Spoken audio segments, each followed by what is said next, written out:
Every 4 years, something happens that brings us all together, that inspires us, that makes us believe that maybe, just maybe, the future could be a better place. What? The World Cup? That is not the way to react at all. Ticket prices have become a source of international outrage. The Iranian team itself is also based in Tijuana, Mexico, crossing into the U.S. only on match days. Potentially xenophobic hand signal. No, friend, I'm talking about the Manifesto Jam. An event that happens every 4 years and began as a response to one simple truth. The games industry has problems. When I say that today, you might be thinking about the layoffs on the hands of the chart-go-up-brained money men, totaling 1/3 of the industry's talent and counting. Or you might be thinking of the cynical lens they see their customers through. Cash cows they can hook up to a microtransaction machine that they pump full of AI.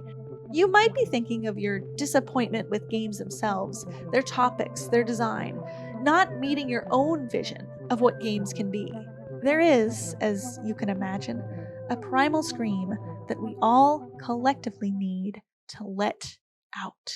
I'm sick of talks, I'm sick of takeaways, and I'm sick of talking around games and never dipping below the surface, always circling the drain, never looking down the maelstrom below, never willing to take the plunge.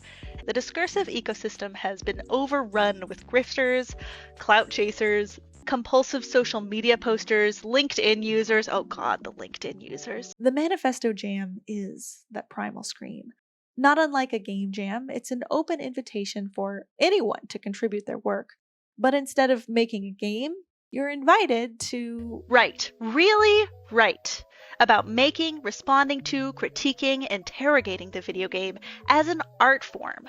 The video game as an academic field. The video game as a commercial product. The video game as an object of frustration. The video game as an artifact of the reality we live in. Write about the video game in conversation with itself and with the world. The form, scale, and tone of your manifesto is yours to instill. What matters is that it comes out of you, the cathartic externalization of an interior will. Oh, what a phrase! The cathartic externalization of an interior will. That's tasty, am I right? The jam is officially over, and I took some time both on and off a live stream to read a few of the manifestos submitted. And wow, the ideas in these submissions are insightful, provocative, and they undoubtedly, as M. Reed wrote in the manifesto for the first Manifesto Jam, quote, converse, complicate, and imagine alternatives. The single most common theme I saw, again and again, was as old as the artist-audience relationship itself. And while a lot of the manifestos we're going to read today are directed at game developers, I think it's a message that anyone with even a passing interest in the act of creation needs to revisit regularly. Be uncompromising in your art. Make the art that you think needs making, not the art that you think will be successful. Don't worry about what sells, worry about what's interesting. It's a sentiment that I saw come up over and over again in Emma D's many handwritten note card-based manifestos. For example, why have polish when you can be stylish? Polish, intended to be invisible, provide a seamless experience. Stylish, intended to stand out, be known, cause friction, and express yourself. I think the game, in my mind, that most perfectly demonstrates this principle is probably Skate Story. Because I cannot play it on my laptop. This thing chugs. Because it has like loads of particle effects. Look at it. Look at it. It's so stylish. There's so much going on. I love it. I love it so much. And it's so weird. It's so unabashedly itself. And it doesn't care if you don't get it. I love games that don't care if you don't get them. It's good advice. And put like this, it sounds straightforward. Simply do that risky, interesting idea you've always wanted to do. And yet, so much ink was spilled on this theme throughout the jam because it's way easier said than done. In fact, being uncompromising in your art is scary because you're inviting conflict. As Emma puts it, "You have not succeeded as a contemporary artist until you have pissed off someone. Do you think that Duchamp wasn't aware that he would anger people with his fountain? Isn't that part of the point?" Welcome to the Katie Context Corner. Emma is talking about Marcel Duchamp's statue, The Fountain. It's literally just a urinal. That's the whole art piece. And if you're rolling your eyes at the pretentiousness, think how angry the pretentious gallery goers were seeing this for the first time. They did not like it. And that's the whole point of the piece.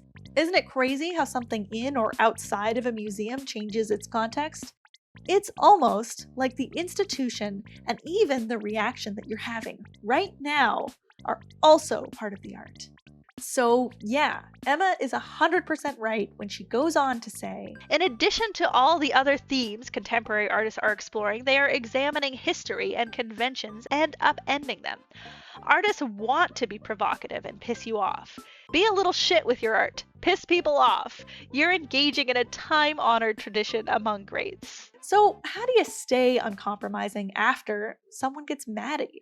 Well, in Against Gratitude, Dialectics of Refusal, Cecile Richard provides a useful framework, a point of view you can hold on to throughout the entire process of creation and beyond. She explores and argues against the constant expectation to conform by rejecting what she sees as the cudgel of the hegemony, gratitude. There is a quiet expectation that permeates all strata of game making. The unspoken rule of respectability. You should be thankful to be where you are. You should be thankful that you get to be making what you're making. And worse yet, for the unfortunate among us, you should be thankful that you get to make a living off of doing something you enjoy. It's patronizing and insulting. Have we gone so septic, Americanized to the point we are sat at a table, we have no memory of joining, partaking in an endless Thanksgiving ritual of acquiescence, being thankful as a fig leaf for settler colonial malaise? Oh my god, the writing already. Oh my god. This part of the stream was actually very hard to edit down, just because Cecile's writing style is so much better than anything I can put down. Why would you listen to my stupid words when this is the alternative? Has the invisible hand punched us into submission so thoroughly that we're just content to grin and bear the humiliation? Thankful for scraps of empty calories, making excuses for why things cannot get better or how things used to be better, or both falsehoods at the same time, admitting defeat before putting gloves on. I refuse this indignation. We must imagine the act of biting the many hands that feed us. She highlights several agents that seem to require gratitude from the artist. For example, the audience demands gratitude. The For You page. You may also like this. The algorithm as a black hole with you in its center, reinforcing the idea that everything in the world is made for you to feel entitled to own. You devour and regurgitate from the same hole, choking on pre-processed art, thought terminating rule made just for you. This atomized you is somehow meant to be our audience. Too many stupid decisions are being made out of deference for, quote, the audience, an entirely imagined entity that may or may not exist while a game is being made. If the audience is so important that it's affecting the way that we work, if our practice revolves in any kind of way around placating and catering to the audience, then what they are is customers, or worse, shareholders. It's disgusting.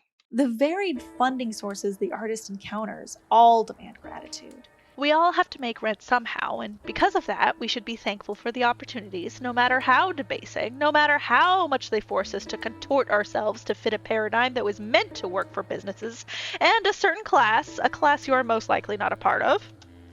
Institutions, whether government or publishers, love to dangle money in front of us artists to shape them into perfect little entrepreneurs.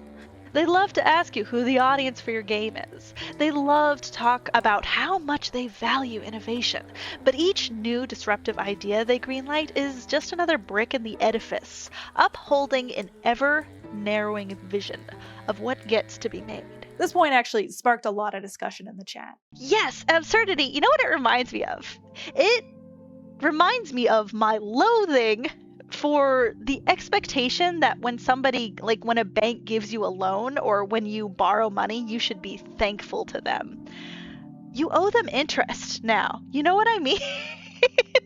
Everything about the process of getting funding as a game dev is going to try to convince you to behave with gratitude towards the funder.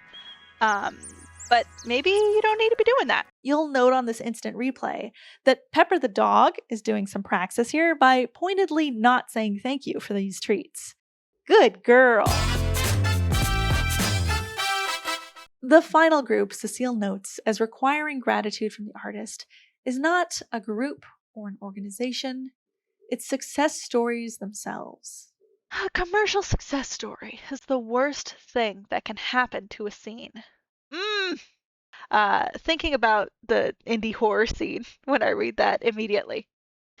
Multiple success stories are a death sentence wrapped in toxic positivity.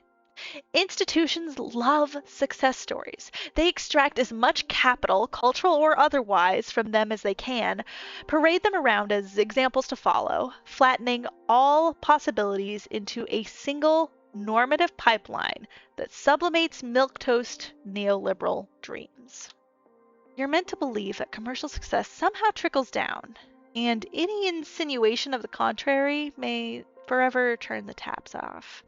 Trickle down it does, into a narrow funnel, only ever watering the monoculture that is the status quo. We cannot be grateful for the narrowing of possibilities. We must keep imagining other measures of success. We can all stand to be more ungrateful. Question what is given to us, who gets what and why. Demand better for ourselves, for each other. Bite the hand that feeds you. Bite through it. Feel the tendons shredding, the veins swelling under your canines pressing down. Oh, God, yes! Oh, it's so visceral, the writing. I love it so much, dude. Demand the impossible and see. Something good could happen. It's a gorgeously written work, and I highly recommend you read the whole thing. And its promise is alarming because of the question that remains after. Isn't there a social cost to eschewing gratitude? Don't we need an audience, a funding source, examples of success? And what if, while ignoring the pressures to conform to market norms, you look back to find no one bought your game? Mike Cook is a games researcher at King's College, and he looks at this fear and nods along, wondering what your problem is. With his manifesto, no one is going to buy your game. I actually read this one off stream, so I figured who better to read you the text than Mike Cook himself. Take it away, Mike. The dream of selling games is killing the dream of making games. The desire to eventually make a job out of making games is warping not just the games that we're making, but warping how we experience other people's games, how we imagine the future of games looking, and even the streamers and YouTubers that we want to watch. Who? Me? Most advice about making games is actually about selling games. You don't need a wordless tutorial, good controls, a snappy pitch, a memorable title, or a reasonable learning curve. You don't need these things because you're not trying to convince anyone to buy your game, because that would be a waste of your time, because no one is going to buy your video game. Well, that's depressing. You do not need to fear the player, the customer, or the reviewer. You can do whatever you want because it's your game, and you're only making it for you. There are no precedents, no expectations, no trailers to live up to, and no pre-orders to fulfill. Okay, but if no one's gonna buy it, why should I bother making it? If we stop making things because people won't buy them, then only commercial products remain. People will think that video games exist to be bought. Yeah, I guess that I think games exist to be played, not merely bought, but I don't know about you, Mike. My backlog is so deep. And if I make a game, even for free, who's going to play it?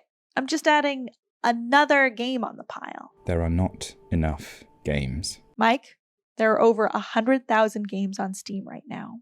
The number of games on Steam does not matter. How many guitar performances were done in London last year? Is it up or down on a decade ago? Should that influence my decision to learn the bass guitar over the piano? No, I guess not. It's just, I guess I'm wondering what the point would be. We must continuously work to keep all of this alive. Definitions, boundaries, expectations all naturally contract over time, and they contract faster when money is involved. Sometimes we talk about indie games or art games or scratch games or whatever as a way to expand the boundaries of what games are. In fact, even keeping the boundaries where they are is a huge and ongoing effort. And when we say expand boundaries, it's not like a scientist or an explorer or a colonizer or a prospector. We don't expand boundaries to find new things to sell to people, because no one is going to buy your video game, regardless of what new ground it breaks. Expanding a boundary is the wrong phrase or framing. This is more like cooking or gardening. We do new things and experiment to find out what we care about, to find new things to share with other people, and to remind ourselves that nothing is static, and we can define the future for ourselves. Even a long-cherished recipe can be lost quite easily, but can also be rediscovered too. This work never ends. So there it is. We must make the games that our creative instincts demand, rather than the games that we think someone might buy. Because failing to do so risks closing ourselves into an ever-squeezing arena of what is and is not acceptable. And for the audience, who doesn't exist, this ever-tightening funnel limits the kinds of experiences they'll have. But for me, one question remains. Practically and materially, what does uncompromising art look like? I'm kind of a hands-on learner, and thankfully, one especially elusive manifesto gave me the tactile learning opportunity I was looking for. This is Third Manifesto V1 356C by Droken, who you might know from a project called Kill Gameplay. And immediately after the download completed, his manifesto put me on my back foot. What is a Droke 356C Manny file? Okay, well, I opened this file as a text file, and it was mostly Chinese. Curl. I suspect this isn't the intended way to appreciate this file. Oh, thank you! File must be downloaded and dragged to. Kids, always read the docs. Oh, it's pretty. Drag and drop your hack from Droken. Okay. Follow your own and only your own rules. Make work that is as inaccessible as necessary. Fun thing to say from this thing that we just had a lot of friction trying to open. But no more and no less either. Immediately realize errors you made, like necessary. Love all mistakes deeply. I'm finding this very hard to read, which I guess is part of the point. Gibberish, such as a scopal analory bear. If it's important, do it 100 times. Oh, and kill games. Is this it? Is that the whole thing? Oh, it's a game!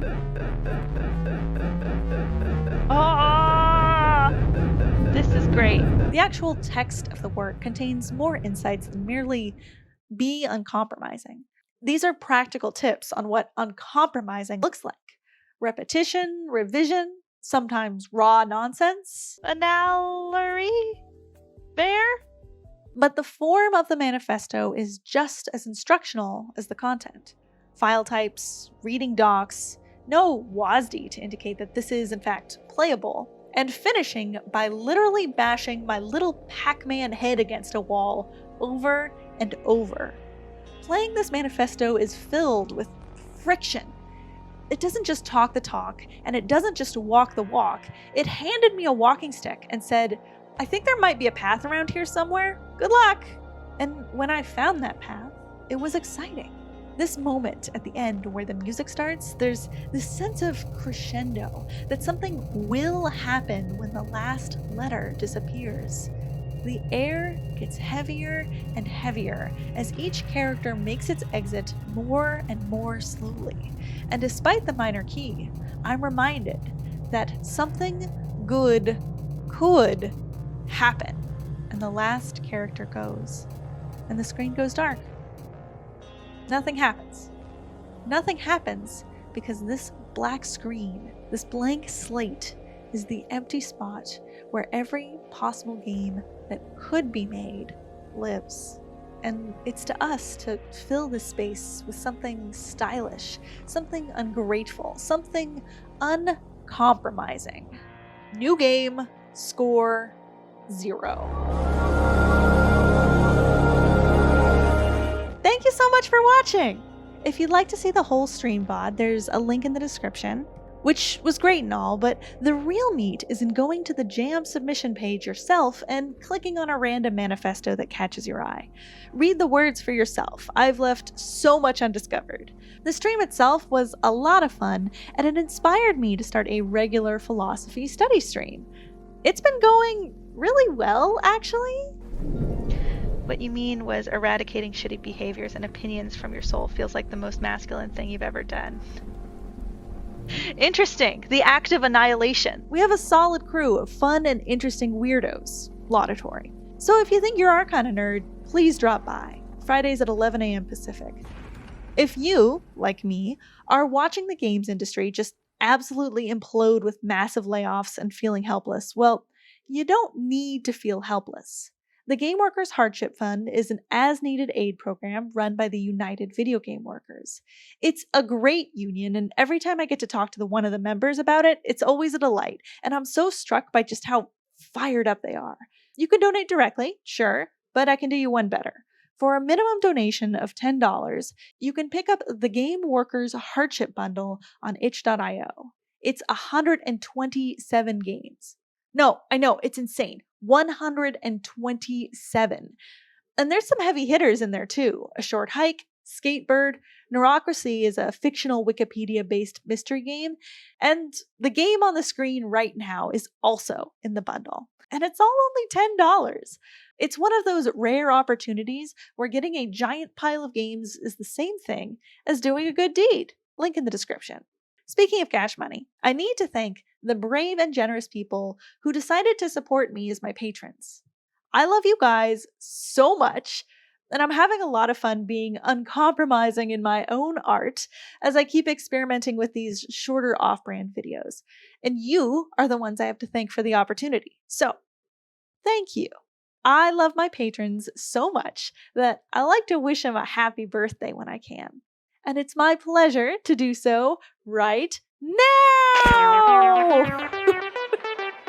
Hello, I'm Whoosh, and I came down from space. I traveled for miles to put a smile on your face. Yo, Ryan! happy birthday! You're cool! My home is Mars and the trip is long, but it's worth it to sing you this birthday song. Yo, Ryan! happy birthday! You're cool! Everybody wish Ryan a happy birthday in the comments. You're all implicated. I'm implicated. Oh! She had a thing.